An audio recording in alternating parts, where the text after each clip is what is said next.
Download the free Times Radio app and listen to us wherever you are. Early Breakfast with Rosie Wright on Times Radio with MHR, the HR, payroll and finance software empowering your team.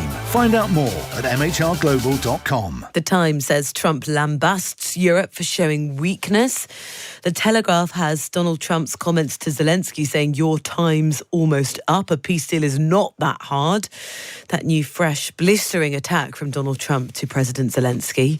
And The Sun are talking about the Duchess of Sussex. They say Meghan Markle reckons her Sussex title is meaningful despite the paper claims of visiting the county for a total of only 6 hours. We'll find out more about her documentary series, lifestyle series, I should say, in about 20 minutes' time. But right now, Andrew Eborn, the barrister and broadcaster, is here to go through the papers with me. Andrew, good morning. Good morning, Rosie. Always a delight to join you. There's an awful lot in the papers about, well, really the latest repercussions between Donald Trump and President Zelensky. But we'll get onto some of that in a moment or two. But front page of the Times has got this story, which is utterly bleak about the health of us in the UK.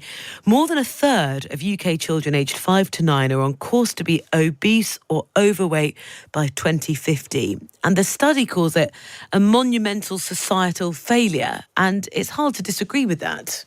No, you're absolutely right. It's alarming statistics. A chunky future awaits a third of our kids unless we step on and do something today. By 2050, kids might outgrow their clothes faster than their dreams. I mean, they're alarming statistics. As you say, 39.2% of girls aged 5 to 9 and 31.1% of boys in the UK could either be overweight or obese in 2050. We need to look at the reasons for it. And actually, it's not just about being overweight. There are those who have problems with weight. Generally, we need to have a healthy relationship with food and to introduce that to children at an early age.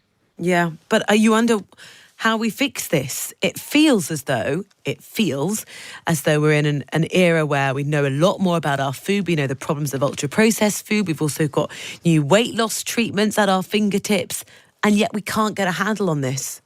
No, you're absolutely right. And I think that's the problem, isn't it? We need to turn around and say everything's too fast. We live in a world where everything needs to be fast, including the food. But do we start looking at healthier options? But also healthy options need to be cheap because fresh fruit and vegetables and so on and so forth can be the more expensive option. That needs to be looked at. And we also need to, it's very much about sort of exercise as well. So whilst we're all glued to our screens, we need to make sure that people get out in our day when you're younger, when not necessarily as many screens or screen addicts. We used to be going out into parks and so on and so forth. Those sort of activities seem to be disappearing. They need to be reintroduced. Yeah, well, there'll be more on this on Times Radio Breakfast. Let's look at the Daily Telegraph. There's been ongoing debate, really, about the BBC documentary which used a child narrator who turned out to be a relative of one of Hamas's senior leaders. Now, the Telegraph is reporting that Channel 4 News also featured the son of a Hamas official in its coverage of what was going on in Gaza. Andrew, what's happened? Well, it's exactly that. And I always say that trust comes in on foot and leaves on horseback. And the BBC programme, they recognised there'd been serious flaws and their normal editorial policy hadn't been followed. It was, as you say, it features the son of one of Hamas leaders. And basically he narrated the BBC's now discredited documentary, Gaza, How to Survive a War Zone. He was also involved in this Channel 4 programme. And that's the problem, is that they didn't really do their due diligence on this. It wasn't really apparent. Also, payments were made to some of these people. And it all goes about to credibility. Absolutely, documentaries need to shine a spotlight on all the different issues and the different voices and so on and so forth, so they can be unpacked in a fair and equitable way. But when it just turns into propaganda, which is what the suggestion here, it does affect that credibility. And it's been given all sorts of awards. As you know, I do the podcast for the Royal Television Society. It received an award from them, and people are sort of calling into questions, well, if it hasn't really worked on that sort of basis, had the same sort of strict editorial guidance, then they need to look at that again. Yeah, it is really difficult, clearly, when you are making a documentary in territory like Gaza, to not speak to people who are under the influence of Hamas. I think that the criticism has been is that the programme makers seemingly either didn't investigate clearly enough or then weren't transparent with the audience about what they'd found. Yeah, no, and exactly that point, Rosie. It's a misleading media moment. You need to turn around and say, okay, this is the source.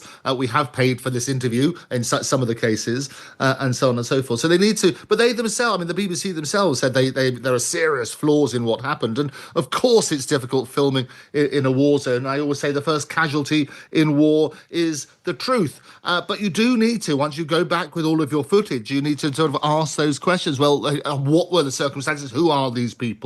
And they can do further investigations at that time. Let's talk about Zelensky. And there's an interesting piece inside the Times. Here's why Zelensky didn't wear a suit to the Oval Office, is how it's entitled.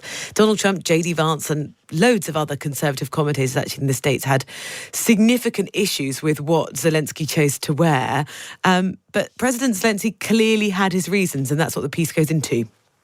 Well, he's always said from the very beginning he wants to stand with the soldiers, and that's why he's chosen to wear the combat suit as opposed to the pinstripe. But the reality is this: it's some people around the world, they always make the comment that clothes maketh the man. It's about respect in certain situations, and that's the criticism. He's standing next to our king, for example, all suited and booted, and there's Zelensky in his combat outfit. Why give people the opportunity of sort of turning around? We know there are war zones. We know there are problems. It is appalling on that sort of basis. But if you look back throughout history, all of the leaders, they're not necessarily emerging in what seemed like fairly dressed down combat suit. He might have a better military uniform or so on and so forth. But I get it, and I understand his reasons. He's made that very clear. There's no surprise there. But a lot of people around the world are saying it's disrespectful. Was it disrespectful, do you think? It was, if you know Trump the man, I think the White House, the Fight House was predictable. I think it was planned theatrics on behalf of Trump. Anybody who understands the person would know that what you have to do is obviously flatter the man. He's expecting gratitude. He wants to, as I've said beforehand, to win the Nobel Peace Prize. So you've got to turn around, and anything which suggests otherwise is not useful. But Elon Musk doesn't wear a suit, and there's no issues there.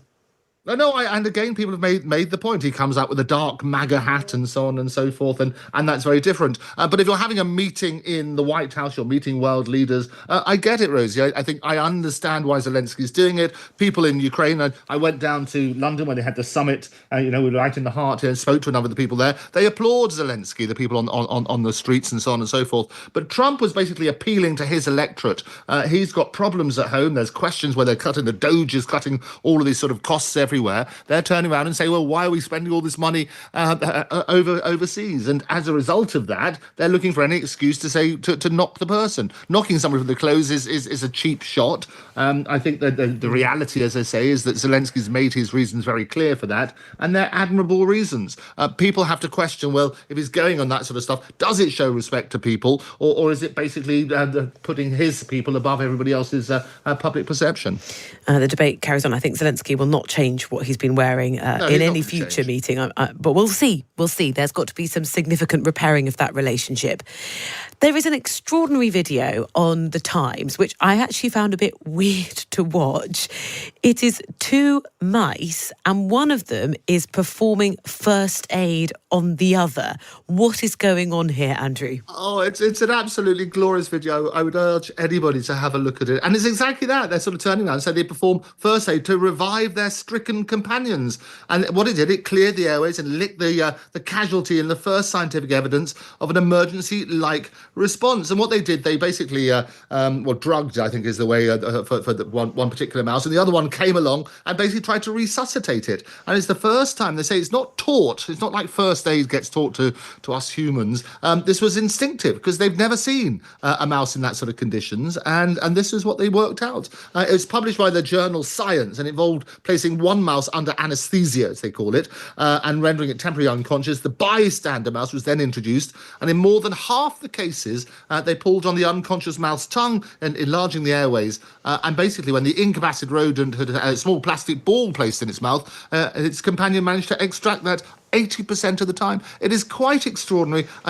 We've always underestimated what the animal kingdom does, and they never cease to amaze. It's very weird to watch, but it is also amazing. The Times have very much enjoyed calling it mouse-to-mouse resuscitation. I think, the puns, the pun is mightier than the sword, absolutely. But the video, I would just say, if you're eating your breakfast, maybe wait and then watch it. It is, yes, amazing, but also very weird. Andrew, thank you so much. Andrew Eborn going through the papers with me this morning. Across the UK, on DAB, online and on your smart speaker. This is Times Radio.